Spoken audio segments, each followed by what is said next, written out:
बेटी हट बुढ़िया, तेरी हिम्मत कैसे हुई हाथ लगाने की?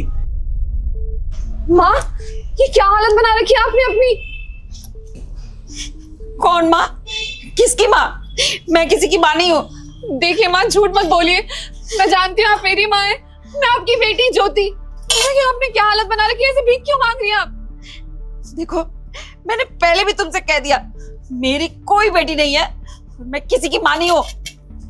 ज्योति, ये क्या कर रही हो तुम इस भिखारी को माँ क्यों बोल रही हो?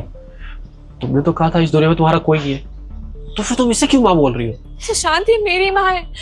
मैं मानती हूँ मैंने तुम्हें इनके बारे में कभी बताया नहीं, मैं बताती हूँ, रुक जाओ 2 मिनट। माँ ऐसा मत बोलिए, देखिए ना, याद कीजिए मैं आपकी बेटी हूँ ज्योति। माँ बताइए ना, आपकी ये हालत कैसी हुई, बोलिए ना माँ प्लीज। देखिए आपको मेरी सौगंध, मुझे बताइए क्या हुआ है आपके साथ। बेटी, तेरे भाई ने तुझे घर से भगा दिया था ना, वैसे ही तेरी भाभी के आने के बाद तेरे भाई ने मुझे घर से निकाल दिया। धोखे से सारी जायदाद अपने नाम करवा ली और मुझे ये कटोरा देकर भीख मांगने पर मजबूर कर दिया। मैं घर का सारा काम करती थी, उनका सारा काम करती थी, कभी ना नहीं बोलती थी, फिर भी वो मुझे मारते थे, पीटते थे, खाना भी नहीं देते थे। मेरी मजबूरी ये थी, मैं बूढ़ी हो गई हूँ ना, मुझसे काम नहीं होता था, इस वजह से वो मुझे मारते पीटते थे। माँ आप बिल्कुल रोइए मत, आपके साथ इतना कुछ हुआ, उसके बावजूद आपने मुझे कुछ नहीं बताया। अरे कम से कम एक कॉल तो कर लेती ना आप मुझे। बेटी, नंबर तो हमको याद नहीं है, और एक फोन था, वो तेरी भाभी ने छीन लिया मुझसे। मेरे पास कुछ भी नहीं था जिससे मैं तुमको नंबर मिलाऊं। माँ आप चिंता मत करिए, आपके साथ जिन्होंने भी जो कुछ किया है ना, उनको उनकी किए की सजा जरूर मिलेगी, आप चिंता मत करिए। भैया ऐसे कैसे कर सकते हैं आपके साथ? क्या समझते हैं वो अपने आप को? इतना कुछ किया आप दोनों ने उनके लिए, सब भूल गए वो। बस भाभी के आ जाने के बाद वो भूल गए कि उनका फर्ज क्या है। माँ अब आप मेरे साथ रहेंगी, चलिए।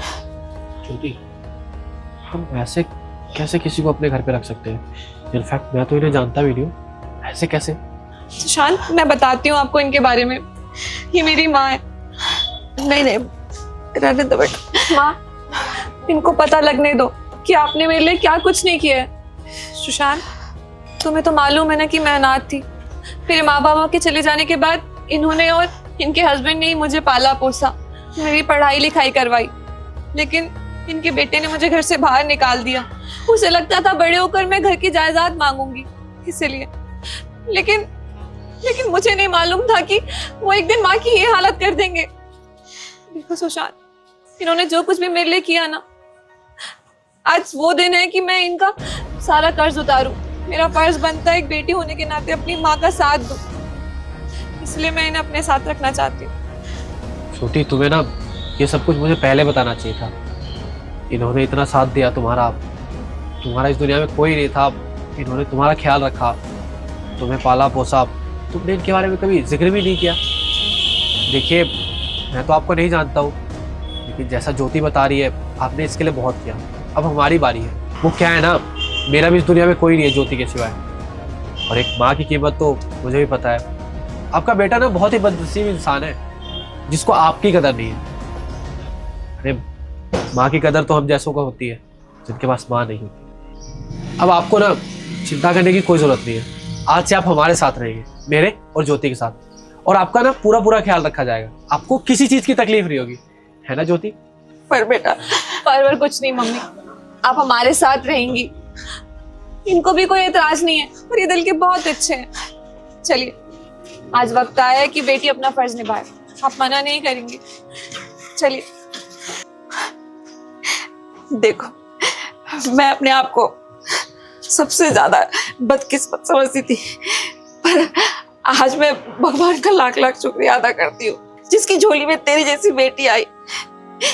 सच कहते हैं लोग, जब अपने साथ छोड़ देते हैं ना, तब पराया साथ देता है, और तू तो मेरी पराई भी नहीं है। देख तू कितनी अच्छी है, तुझे पति भी बहुत अच्छा मिला। खुश रहो दोनों। आइए मम्मी चलिए।